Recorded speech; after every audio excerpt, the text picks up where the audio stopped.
Barishal passport অফিসে দালালদের দৌরাত্ম্য শীর্ষক একটি অভিযোগের প্রেক্ষিতে দুদক প্রধান কার্যালয়ের অনুমতি সাপেক্ষে আমাদের দুদক সমন্বিত জেলা কার্যালয়ের উপপরিচালক মহোদয়ের লিখিত নির্দেশনা মোতাবেক আমি রাজকুমার শাহ সহকারী পরিচালক, আমার নেতৃত্বে অপর সহকারী পরিচালক মোহাম্মদ কামরুজ্জামান শিকদার, মোহাম্মদ নুরনবী এএসআই, উপসহকারী পরিচালক মনিরা পারভিন, আমাদের সমন্বয়ে একটি টিম আজ আমরা এখানে অভিযান পরিচালনা করি। বিভাগীয় পাসপোর্ট অফিস সংলগ্ন এলাকায় দালালদের উপর পর্যবেক্ষণ রেখে আমরা আজ সকাল থেকেই তাদের উপর পর্যবেক্ষণ রাখি। অভিযোগে উল্লেখ ছিল যে তারা পাসপোর্ট গ্রহীতা গ্রাহক যারা পাসপোর্ট করতে আসেন তাদের থেকে তারা বেশি টাকা দাবি করেন, তার বিনিময়ে সংক্ষিপ্ত সময়ের মধ্যে তারা পাসপোর্ট করে দিবেন বলে আশ্বস্ত করেন। এই অভিযোগের প্রেক্ষিতে আমরা সকাল থেকে এখানে ওত পেতে থাকি। আমরা স্পাই হিসেবে আমাদের টিম সকাল 10টা থেকে আমরা কর্মকাণ্ড পরিচালনা করি। অবশেষে আমরা দুইজন দালালকে আমরা ধরতে সক্ষম হই। এই দুইজন দালাল হচ্ছেন শাহিদা পারভিন একজন মহিলা এবং অপরজন হচ্ছেন মোহাম্মদ জাকির হোসেন।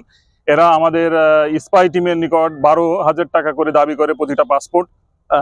10 দিনের মধ্যে এরা পাসপোর্ট আমাদেরকে 10-15 দিনের মধ্যে সংক্ষিপ্ত সময়ে আমাদেরকে একই দিনে ছবি তুলে দেবেন এবং ফিঙ্গারপ্রিন্ট সহ আমাদেরকে পাসপোর্ট করে দেবে বলে আশ্বস্ত করেন। বিনিময়ে 12,000 টাকা প্রতিটা পাসপোর্টে দাবি করেন। তৎপ্রেক্ষিতে আমরা আমাদের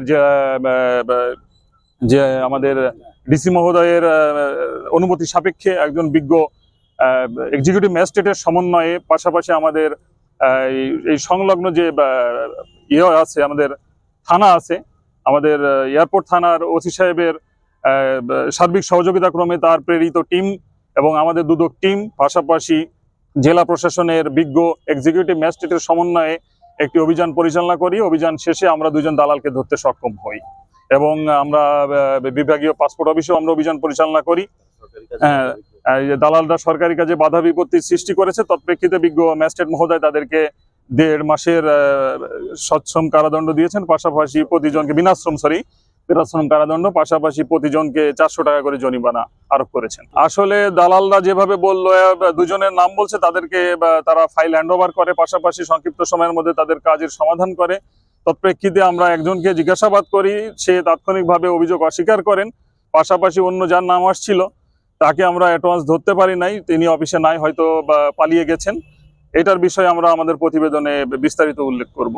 অফিসের সম্পৃক্ততা তো অবশ্যই আছে। তো এ বিষয়ে আমরা এই অফিসের সংশ্লিষ্ট ডিডি মহোদয়কে আমরা বলেছি বিষয়টা, উনিও বিষয়টা দেখবেন এবং এর সঙ্গে যারা সংশ্লিষ্ট আছেন উনি বিভাগীয় তদন্তের মাধ্যমে তাদের বিরুদ্ধে ওনার বিভাগীয় ব্যবস্থা গ্রহণ করবেন। পাশাপাশি আমরা আমাদের যে আজকের যে অভিযান প্রতিবেদনে আমরা বিস্তারিত উল্লেখ করব। আমরা প্রধান কার্যালয়ে বরাবর রিপোর্ট করব। প্রধান কার্যালয়ের নির্দেশনা মোতাবেক আমরা পরবর্তী ব্যবস্থা গ্রহণ করব।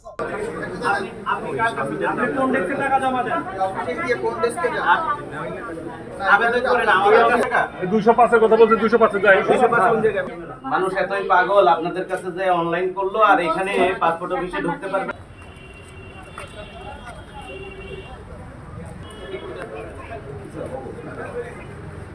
জেলা প্রশাসক মহোদয়কে ধন্যবাদ জানাই, তার এক্সিকিউটিভ এসেছেন এবং দালালদের শাস্তির ব্যবস্থা করেছেন, তার ধন্যবাদ জানাই। এবং এই ধরনের অভিযান নিয়মিত পরিচালিত হয় যাতে করে আমাদের স্বচ্ছ ভাবমূর্তির সাথে আমরা কাজকর্ম পরিচালনা করতে পারি। এই জন্য ওনাদের অনুরোধ জানিয়েছি যে ওনারা নিয়মিত অভিযান পরিচালনা করেন।